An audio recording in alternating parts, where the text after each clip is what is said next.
So in today's video, we have the official TimTheTatman and NICKMERCS operators, and I have the showcasing for you guys. I got photos, show you guys what they're going to contain, and the date of the official release in today's video. We're also going to be talking about other things, obviously, in regards to the Season 3 Reloaded update that has just now gone live. If you find this video informative or helpful, consider hitting that subscribe button. Also, comment down below what other Season 3 Reloaded news videos you guys want to see here on the channel, and I'll get to working on them for you guys. But anyways, let's go ahead and jump into it. So the update has gone live. There's so many new changes. There's also a lot more content than what we expected. I don't want to talk too much about the patch notes. This would make the video way too long, and the whole point of this video is talk about these brand new operators. So I am going to make a separate video where I'm going to showcase every single bundle in the game. As of right now, these have not leaked yet. The only ones that we have gotten leaked are the brand new crossover collaborations with NICKMERCS and TimTheTatman. So those are going to be the ones that I'm going to talk about and discuss for you guys, and then I'll have a follow-up video in which we'll go over every single bundle in the Reloaded update, the dates, their prices, and what each pack is going to contain. But anyways, the very first one that we have right here says the NICKMERCS operator has been confirmed.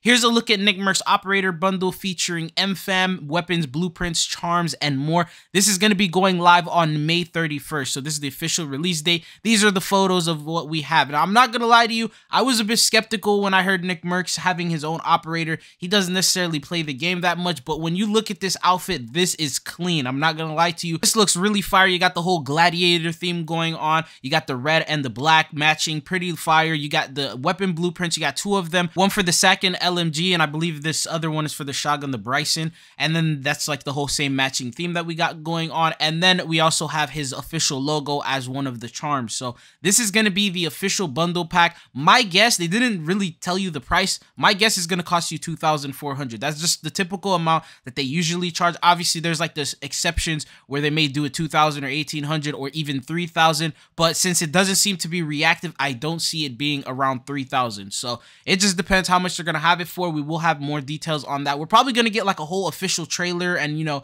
little video and thing going on once we get a little bit closer to it. But this is the NICKMERCS official operator. Going into the next one that we have, this is going to be TimTheTatman. It says the Fall Damage King comes to Warzone 2 and Modern Warfare 2. Here's TimTheTatman's operator bundle featuring operator, weapon blueprint, charms, and more. He is also going to be available on May 31st. So this is the official outfit that we have right here. He has his logo. He looks pretty sick, I'm not gonna lie. And then obviously you have these two blueprints. I believe one of them for the M16. I'm not sure exactly what the second one is for, but they're gonna be a black and white type of tatted theme. Obviously matches his description, TimTheTatman. Then along with that, you also have a charm, which is waffles with syrup. And then finally, there's also a sticker of a penguin. So this is the official bundle. I don't know if any of these have tracers. Obviously, we won't know until we get more information. But as of right now, I'm gonna guess also the price is gonna be $2,400. Now, they're gonna be available together. This is like a content creator crossover collaboration. So we technically are getting 3 different crossovers this season. And then there's actually a fourth. So this fourth one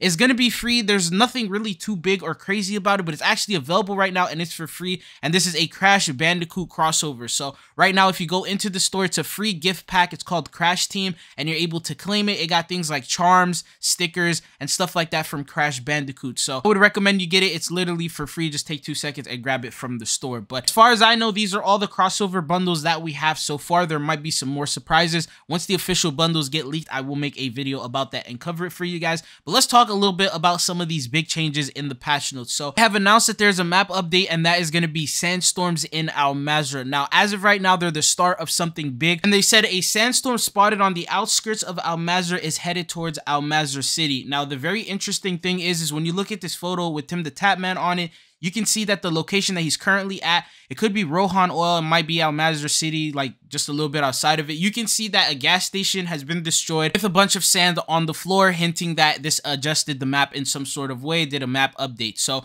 we could probably be expecting this maybe from now all the way until Season 4 to progressively and slowly change the map and alter it, maybe destroy things in the way and change things, and just obviously have little mountains added of sand going on. But it seems like there are going to be some changes this new update will be bringing in the future, for the reason that they did tell us that there was going to be environmental changes and stuff like that were going to happen towards the beginning of this game, which we talked about. We thought it was only going to be in DMZ. It seems like they're actually going to also do it in Al Mazrah Battle Royale and Warzone as well. So we are expecting some changes to happen from this as a result. Next major thing that we have is the balancing weapon update. Now, they changed and adjusted almost every single weapon in the entire game. So what I'm going to do is I'm going to throw a bunch of photos. I won't talk about each weapon in particular, but I'll tell you why they did all these changes. So what they're doing is they're trying to crack down on the time to kill, especially from close range. So what they decided to do here is they said that they're going to be doing something called armor damage. So maximum armor damage values have been added to all assault rifles, battle rifles, submachine guns, and LMGs.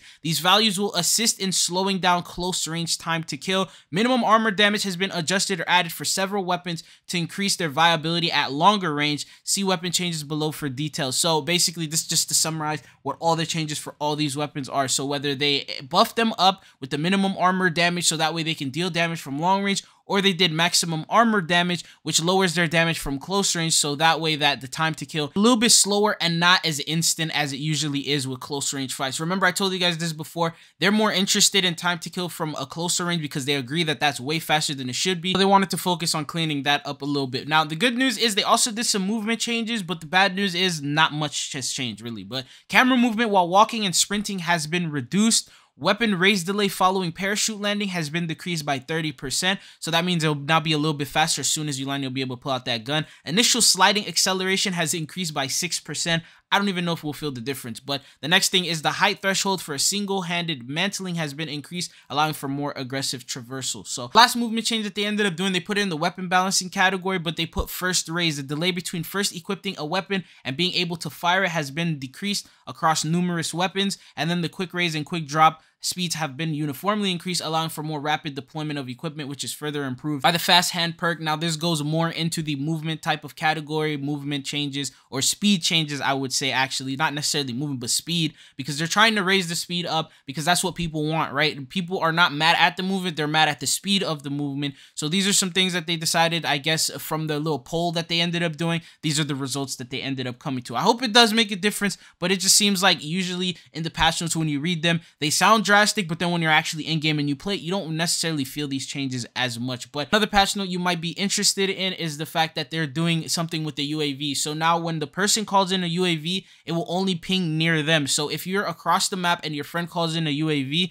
you will no longer get that same ping from yourself, but it'll get it from him. And if you're not near him, you won't know where the people are. So they decided to nerf the UAVs like that because apparently they said every single buy station now has a UAV. So they don't want to make it as broken or as overpowered because that's just going to be taking advantage. So like one person will call a UAV in, and then when it goes away, another person will call it in, and then it'll help everyone. They don't want it to work like that in that case. So they ended up technically nerfing the UAV in Warzone, but they also did a bunch of different things like bug fixes, audio updates, and just the usual regular stuff that you see in every update that really you don't really feel in the game, which is why I don't want to discuss them or waste too much time on them. But yeah, these are the major changes that we have. There's also obviously the new content that we got. For example, we got perk packages and Gulag entry kit. Perk packages are basically like loadouts just without the weapons, so you're able to get your own perk package made. That way, even if you don't have a weapon, you'll take advantage of the perks. And then the Gulag entry kit is very straightforward. If you find one, you get a chance to go back into the Gulag, so even if you've been there before.